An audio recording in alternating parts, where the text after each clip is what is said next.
objectives. At the end of the discussion, students will be able to first define what is sports-related injuries. Second is to identify the different types of sports-related injuries. And lastly is to know the proper trainings, techniques, and remedies in preventing and minimizing sports-related injuries. So before going to the techniques that we can use to prevent and to minimize sports-related injuries, let us first define what is sport-related injuries. Sports injuries are injuries that occur when engaging in sports or exercises.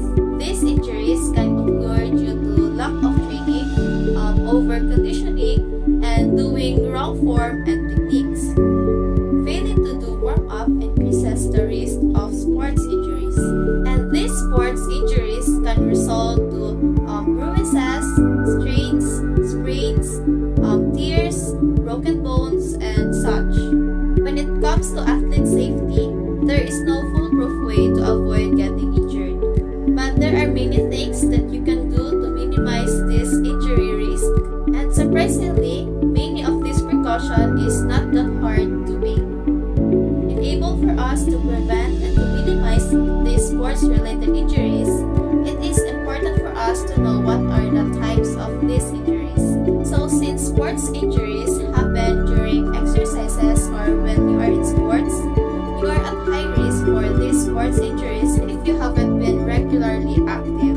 If you haven't been regularly active, then you suddenly do a sport or exercises, then your body is not that prepared to do this recreational activity, so it may result and react indifferently. Next, you are at high risk of sports injuries if you don't warm up before doing exercise or playing sports. Warm-ups is really a big help when doing exercises or playing sports because it helps our muscles and joints to be more stretched and be prepared in playing or doing recreational activities. So if you don't do warm-ups, then your body might be in shock. And the last one, you are at high risk in sports injuries if you are not knowledgeable enough in sports. If you don't have the enough knowledge in playing sports and you just perform what you think is right without proper trainings and proper orientations from the experts, then you might perform bad forms and techniques and might result to injuries. Sports injuries produces different symptoms and complications, and these are some types of sports injuries. First is we have sprains. Ligaments are pieces of tissues that connects two bones to another one in a joint, and overstretching or tearing of ligaments will result into sprains. The next one is to have strains. Overstretching or tearing muscles or tendons will result into strains.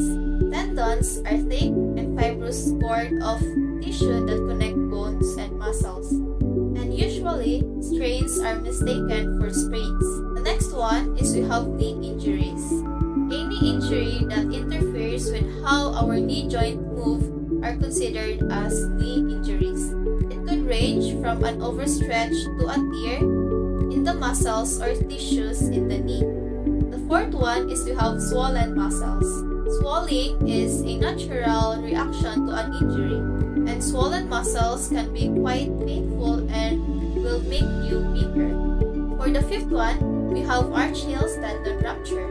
The Achilles tendon is a thin, powerful tendon at the back of your ankle. During sports or doing exercises, this tendon can break or rupture. When it does, you may experience sudden pain or difficulty in walking. The next one is we have fractures. Bone fractures are also considered as fractures, and it is very painful and can make you weaker and suffer. Next one is we have dislocations. Sports injuries can dislocate a bone in your body. When it happens, a bone is forced out of its socket. This is very painful and can lead to swelling and weakness. So now, let us discuss the sports injuries treatment. One of the common treatment for sports injuries is the RICE method. RICE in RICE method stands for rest, ice, compress compression, and elevation. When you experience sudden sports injuries, you have to take a rest and relax yourself. Next is to put an ice to the affected area. Icing is very effective in reducing pain and swelling. The coldness of the ice constricts blood vessels and decreases circulation in that area. Next is to compress or compression. Using a cold compress is very helpful because cold compress or like ice pack decreases inflammation or numb pain in that area. And E for elevation because elevating on the injured part lowers the pressure in the local blood vessels and helps to limit the bleeding. It also increases the drainage of inflammatory exudate through the lymph vessels, reducing and limiting edema and its resultant complications. Techniques to prevent and minimize sports-related injuries. First, wear protective gear. Using the correct equipment and maintaining equipment can prevent sports injuries. Wearing the recommended protective gear can shield the body against injuries. Second, warm up and cool down. Starting activity slowly and gradually increasing strength, flexibility, and endurance gives muscles, bones, and other tissues the opportunity to adapt to more difficult workouts. Third, develop a fitness plan that includes cardiovascular exercise, strength training, and flexibility. This will help decrease your chance of injury. For example, strengthen muscles. Conditioning exercise during practice strengthens muscles used in play. Fourth, increase flexibility. Stretching exercise after games or practice can increase flexibility. Stretching should also be incorporated into a daily fitness plan. Fifth, learn the right techniques to play your sports. Sixth, take a break. Rest period during practice and games can reduce injuries and prevent heat illness. 7. Stay hydrated. Drink water to prevent dehydration, heat exhaustion, and heat stroke. 8. And last, don't play when you're injured. So next is the equipment used in preventing and minimizing sports-related injury. Not totally prevented, but at least it will lessen the injury that may happen during the game. So one of the examples here are the basketball. So the equipment that they are using is basketball sneakers. So basketball sneakers, basketball shoes offer stability to the players, which can protect them from injuries and slipping on the glossy floors of the court. So stability also makes the players grow confident of their shoes since they know their shoes have a good grip. So the second one, we have knee and elbow pads. They are padded covering for the knees and elbow to protect them from the abrasions, bruises, and wounds, especially when the play gets rough and intense. So the third one, we have mouth guard.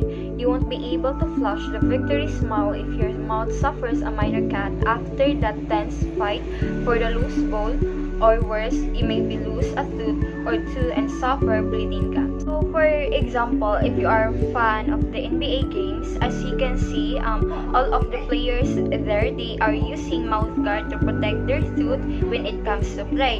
So sometimes you can avoid hitting each other in the field of the basketball. So the fourth one, we have compression garments. You may have seen many basketball players wearing another piece of clothing under their shorts. So for example, compression leggings can reduce swelling from a hard fall during a game to reducing major leg injuries that can take place from the lack of blood circulation. Anywhere from players to stay on the court without injuries can benefit any team in the league. So the last one, we have kinesio tape. This is a tape of adhesive designed to treat pain, soreness, fatigue, or disability from a certain injuries. So claims it can alleviate pain, reduce inflammation, relax muscles, enhance performance as well as supporting muscles during a sports event. So another example here, we have softball. So one of the equipment that they are using is the helmet. All football helmets should have a hard plastic outer shell and a thick layer of padding for them to avoid the pain from hitting the ball.